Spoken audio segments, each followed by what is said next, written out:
So the Dhamma for today is called the Dhammānisansa, the benefits of listening to the Dhamma.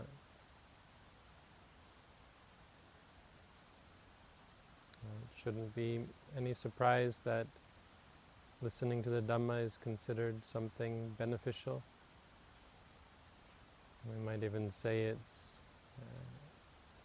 an essential part of the Buddha's teaching, more so than perhaps other religions or spiritual practices or spiritual paths.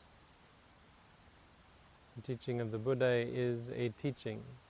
It's a instructional path where one practices according to the instruction that one has learned.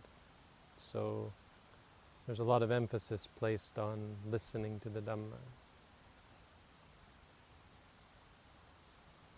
First, we can talk about what listening to the Dhamma isn't. Listening to the Dhamma isn't a replacement for practice, and this is a mistake that we can see made both consciously and unconsciously. Consciously, it can happen that we think that explicitly that listening to the Dhamma is proper Buddhist practice, and that by listening to the Dhamma we will gain some kind of progress on the path. When in fact, technically, listening to the Dhamma itself doesn't give you any progress on the path. It's used instead, of course, to tell you the path that you can then follow. Unconsciously, it can be that intellectually you know that listening to the Dhamma isn't the path because, well, the Dhamma itself says this many times. The Buddha said that it's not just listening and it's not just learning that leads to enlightenment. One has to actually practice. And yet, it's also possible for one to mistake this intellectual understanding with actual, direct, practical understanding.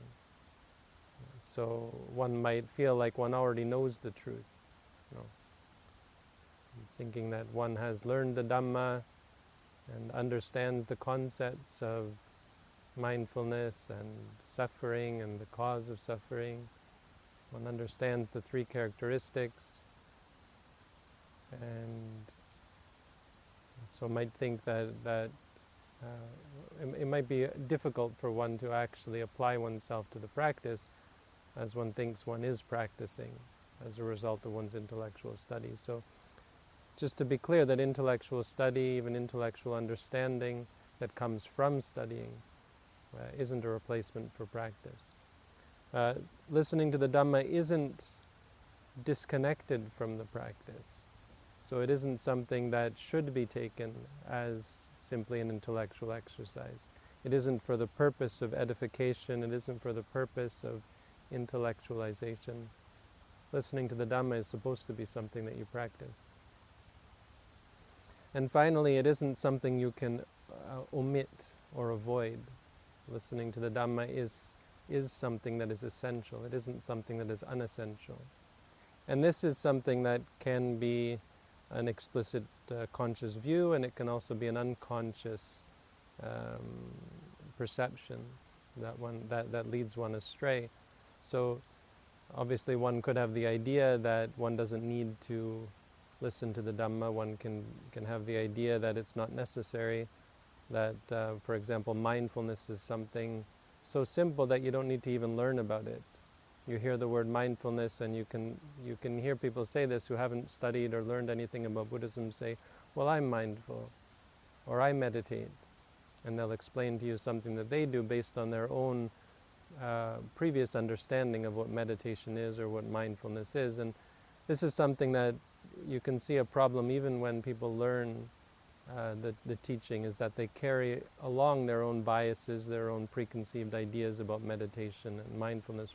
And a common one is people thinking that meditation should be calm, should be peaceful, should be a pleasant experience, when Of course, mindfulness is very often very much the opposite. It's unpleasant, it's uncomfortable, per, uh, purposefully, because it challenges you and it's meant to make you confront things that you normally try to avoid, to help you see your reactions, your judgments, and help you to overcome them, which you couldn't do if you weren't taken out of your comfort zone. For example, so our preconceived ideas about meditation are a big reason why we have to learn and we have to be taught how to meditate, and often taught repeatedly and reminded repeatedly that these ideas that we have about things like meditation, mindfulness, suffering, even Buddhism and the Buddhist teaching can often be taught culturally and understood as we grow, for those people who grew up as Buddhists, and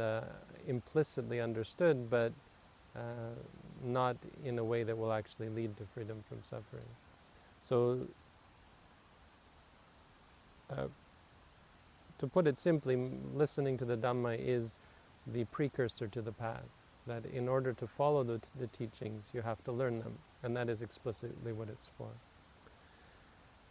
As to the benefits, the reasons for practice, the reasons for listening to the Dhamma, or what comes from listening to the Dhamma, well, these teachings help us understand the proper time to listen to the Dhamma, because it's not something, as I said, that can replace the teaching, but it's also not something that should or can be taken in excess. Meaning, there's a good amount and a good time to listen to the Dhamma, and there are good reasons to listen to the Dhamma. And so these benefits help us to understand and help us to use intellectual learning in the proper way. So the first benefit is the most obvious one. You learn things that you didn't know before. And this is obviously something that can happen constantly throughout our practice. It's why people seek out more and more and often excessive study, because they crave and want to learn something new. But that's not what is meant here, that you should learn every little piece of teaching of the Buddha and some esoteric teachings that you haven't learned before. It really means that the first step, obviously, is to learn about the Buddha's teaching. And so it may seem quite obvious and not even worth talking about, but it's, I think, very much worth stressing how important this fact is, that a big reason why Buddhism isn't practiced, I mean, it's kind of silly to say, is because people haven't heard it. But teaching on an international level, international level, you see this so clearly, how in fact it comes to be, in many cases, the most important reason why people don't practice. It's simply that they haven't heard the teachings, where people will often surprise you that once they are given just the very basics, just the most simple, straightforward, cut and dried instruction on what is the 4 foundations of mindfulness, how do you do walking meditation, how do you do sitting meditation, and can go very far, often changing their lives simply by receiving the instruction. I mean, people who didn't keep the 5 precepts simply because they haven't heard them. And more importantly, people who haven't practiced meditation, people who haven't had any direction of what is the cause of suffering, or what is suffering, or the way out of suffering, simply because they haven't heard it. It's a big reason for that encourages us to teach internationally, because in the world there are still many people, the Buddha said, aparajika jatika, people who have little dust in their eyes, only a little bit of blindness. And if they were just given this basic teaching, of course for many people this isn't the case, and they will hear about the Buddha's teaching and not understand it and have to practice and often be persuaded or made to understand the benefits. However, regardless, in all cases, the most important first step is learning things that you haven't learned before. Of course, for all of us who are already practicing, there's still this great benefit of learning new things and helping to broaden our knowledge of the Buddha's teaching. The second benefit is things that you've already learned but didn't understand can come to be understood more clearly. And this is really the essence of what it means to teach the Dhamma, I think most especially in modern times. It seems that there were cases or there are cases where one might simply repeat the Buddha's teaching verbatim. Nowadays we're more inclined to read the teaching from books. And so when it comes to actually teaching, we'll much more often be explaining, as I'm doing right now, explaining the Buddha's teaching. So here we have these 5 Dhammas, and I'm going to explain them piece by piece. And so this is what is my duty, to explain the teachings. And you see this isn't something new. You see this in the actual teachings where the Buddha would explain his teachings, or one of his disciples would explain something the Buddha had said, or that sort of thing, to expand upon it. And something important to understand about this aspect of the Buddha's teaching, this aspect of listening to the Dhamma, is that any teaching that isn't a verbatim explanation of the Buddha is going to be, or a verbatim repetition of what the Buddha said is going to be an explanation. It isn't a giving of the Buddha's teaching. I'm not giving you the Buddha's teaching, I'm explaining it. And that may seem pedantic, but it's an important distinction, because anyone who tells you that they're giving you the Buddha's teaching is always going to be explaining it. And what this means is that if you are providing a new explanation, it's far more likely that you're providing your interpretation of the Buddha's teaching than actually giving the Buddha's teaching, let alone the correct or the proper explanation. What I'm trying to say is that it's quite common for people to follow their own ideas and to distort the Buddha's teaching to fit their own views and their own ideas by saying things like the orthodox interpretation or the commentaries that we have that explain the Buddha's teaching are out of line with the Buddha's teaching. You'll often hear people say, oh no, I just follow the Buddha's teaching, I don't follow the commentaries. But when someone says that, what they're saying is that I follow my own interpretation of the teachings, rather than the interpretation that has been handed down generation after generation. So I just want to stress that this, in terms of this point, that it's essential that if and when we are going to explain the Buddha's teaching, that we're sure that this is the accurate and proper explanation. And the best way to do that, of course, is to take the same explanation, or to learn the explanation from our teachers. And not just our teachers, but their teachers, and the teachers that have passed the very same accurate explanation of the Buddha's teaching. So what this means is we follow the commentaries, and we try our best when explaining the Dhamma, when trying to explain what the Buddha's teaching means, that we follow the actual tradition, and we follow the explanations as they have been handed down. This is this is an important reason for listening to the Dhamma, and the important thing here is that we have the proper explanation. And what I mean is that it's not difficult to give an accurate verbatim recitation of the Buddha's teaching, to say the Buddha said exactly this and this and this. But to explain it properly is much more difficult and much more dangerous, much more open to distortion and misunderstanding. So you could say this is a great reason, a great benefit of hearing a proper explanation, is that it can be rare and it's valuable because of how difficult it is. That you have to understand first the Buddha's teaching in order to be able to explain it. Nonetheless, the things that we don't yet understand, there are 2 ways that we come to understand them better, and one of them is listening to the Dhamma. The other, of course, is asking questions. So another important aspect of our learning is not just going to be listening to the Dhamma, but it will also be discussing the Dhamma with the teacher, asking questions and so on. But a great benefit of study of the Dhamma is going to be understanding things that we haven't understood yet. The third benefit of listening to the Dhamma is that we should clear up any doubts that we might have.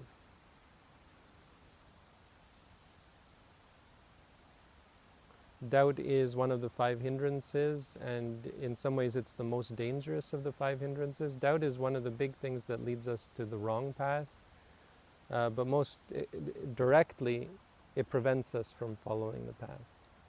It's important to understand that doubt is not a good thing. Even though the thing you might be doubting is something that it's reasonable to doubt. The Buddha, there's this famous sutta, the Kalama Sutta, where the Buddha found that this this population of this village or this country, this area, the Kalamas, were very confused because there were many different teachers, all teaching something very different. And the Buddha said, yes, it is reasonable that you should doubt. But don't misunderstand that that doesn't mean that doubting is a good thing. Doubting is the problem. And it's very important through listening to the Dhamma and also through practicing the Dhamma that you overcome doubt. One of the great reasons for hearing the Dhamma, for having instruction on the Buddha's teaching, is to free yourself from those doubts. So if you have learned the Buddha's teaching and you've learned how to practice, having a regular source of instruction about what are the 4 foundations of mindfulness, what are the 5 aggregates, how to practice them, learning about the 4 noble truths and so on, learning about the 3 characteristics and so on, can be very helpful for helping us to overcome this doubt. And so we should understand, first of all, that doubt is a hindrance of concern, something that we should pay attention to. And to understand that sometimes you can solve the doubts by yourself through facing the doubt and noting it, but sometimes it's about a question that based on lack of understanding. And so again, listening to the Dhamma or discussing the Dhamma, asking questions of your teacher is a great way to free yourself from doubt. Most important is to not let the doubt fester, to not think that it's good to be doubting, right? And often we think that doubt is a sign of proper intellectual investigation. But the thing about doubt is that it weakens the mind. It's like you're at a fork in the road and you can't decide which way to go. Often when you face the doubt, when you free yourself from the doubt through study, through questioning, and most importantly through practice, the fork in the road simply disappears. And you free yourself from the weakness, the lack of conviction that would lead you in the right direction. The 4th benefit is that listening to the Dhamma frees you from wrong views. So another very important obstacle on the path, maybe you could say even more dangerous, well yes, definitely more dangerous than doubt, is wrong view. What this means is wrong understanding of the practice, the wrong idea of truth, of reality, some view or understanding that is out of touch with the nature, or out of sync with the truth, with reality. So the idea that there is no result of our deeds, that things happen randomly, the idea that there is a God in control or that we are in control, these sorts of things. Or more simply, wrong ideas of practice. Again, as I said, that practice should be pleasant, that one should cling to pleasant feelings, that one should strive for pleasant feelings. Even the simple idea that one should try to fix or control one's experiences is out of touch with the practice of mindfulness, which is instead just about facing and understanding experiences rather than fixing or changing them or controlling them. So these kind of things, listening to the Dhamma can be a great reminder to help fix our wrong views. It's something that you often see amongst those who don't take a teacher in meditation practice, who don't have guidance, who practice on their own. That they might start with the best intentions, even with the best instruction, but over time gradually become blind to their own distortions or perversions of the path, where they will get stuck on something, fixated on something, attached to something and forget to be mindful and forget to face it and lose their objectivity, and as a result lose their clarity and are never able to see the truth of the experiences. The fifth benefit of listening to the Dhamma is that listening to the Dhamma leads to purity of mind. Meaning not just out of the instruction that you get from the Dhamma, but actually the act of listening to the Dhamma itself can be purifying. How this works is, first of all, simply the appreciation that what you're listening to is the Buddha's teaching. Even if we think about these 5 benefits of listening to the Dhamma, if we think of them as the Buddha's teaching, immediately or from the start, we're already in a good state of mind. We're already appreciative, remembering the Buddha, thinking of his teachings, and having a strong inclination towards purity and towards goodness. I mean, at this time, listening to the Dhamma, we're not killing, we're not stealing, we're not engaging even in sensual pleasures of any kind. We're not engaging in wrong speech, useless speech. We're not becoming intoxicated. Our minds are constantly brought back to the present moment. Listening to the Dhamma can be a great source of meditation practice. Sometimes practicing in your room, you become sloppy, where you'll allow yourself to stretch or to go outside, stand up, or become distracted. But listening to the Dhamma, especially in a group, you're much more forced to be present, and you're brought back to the present. If the teacher is teaching about mindfulness, reminding you about the present experience, that's what's happening right now as we're listening to the Dhamma. There's very much going on with our bodies and our minds, and so sometimes we might get distracted and unwholesomeness will arise. You can become bored or frustrated, or you have cravings for something else that you might rather be doing. But to be reminded again and again, to be brought back to the Buddha's teaching, often when the teaching is about mindfulness or about practice, that you can find yourself very much, in a sense, forced to face experience rather than run away from it. You're no longer free to give your mind the freedom to wander into unwholesomeness, greed, anger, delusion. That you're constantly brought back by the Dhamma. So this is why you see often in the teachings, the stories that we hear about the Buddha's teaching that we have recorded, that people listening to the Buddha's teaching would often become enlightened. And people get the wrong idea that, as I said, that listening to the Dhamma is a replacement for practice. They get the idea that it was the intellectual understanding of the teachings that led these people to become enlightened as they were listening to the Buddha's teaching. But it's not actually anything like that. There are stories of animals listening to the Buddha's teaching who didn't even understand his words, who couldn't become enlightened, obviously, but gained great purity of mind. There's a story of a frog that was killed when listening to the Buddha's teaching, but because of his purity of mind and just the resonance listening to the Buddha's voice, the frog was reborn as an angel and came to see the Buddha and said, I don't know what I did, but somehow I was reborn as an angel. And the Buddha said, oh, you were a frog. And yeah, that's because of the purity of the Dhamma, listening to the Dhamma. So obviously there's much more to that, and it has much to do with the intellectual understanding. But the purity that comes isn't from the intellectual understanding, it's from the practice that can and does quite often go hand in hand with listening to the Dhamma. So in this way we see that the Dhamma is absolutely useful, absolutely necessary for our practice, and something that we should engage in.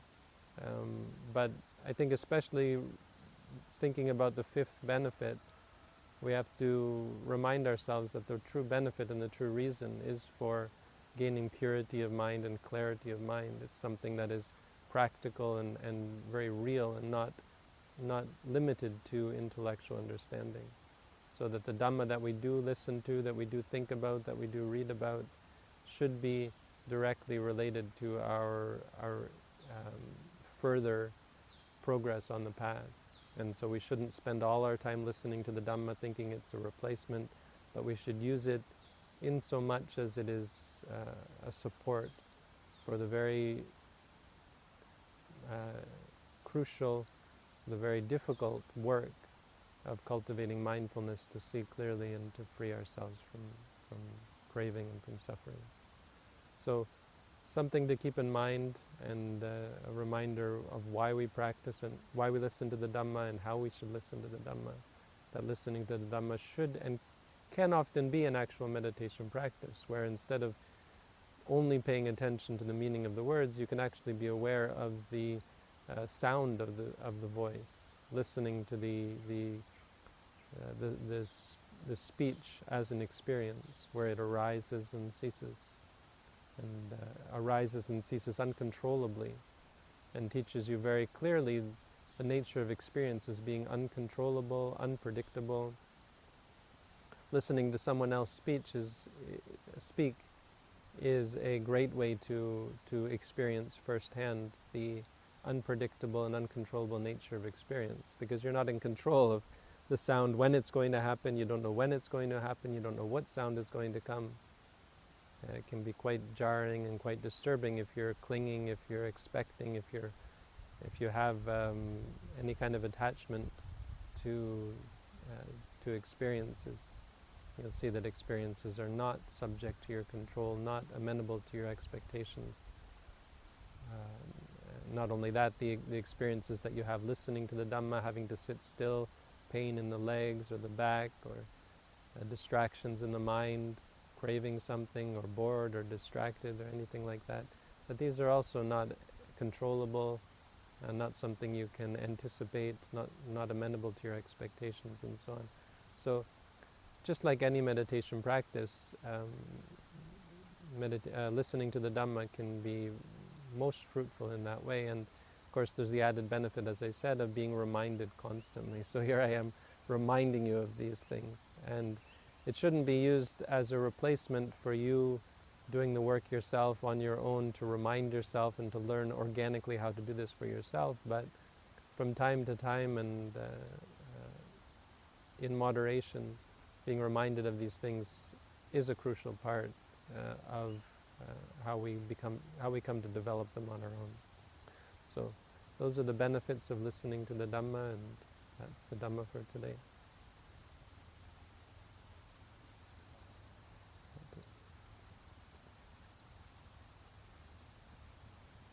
Any questions?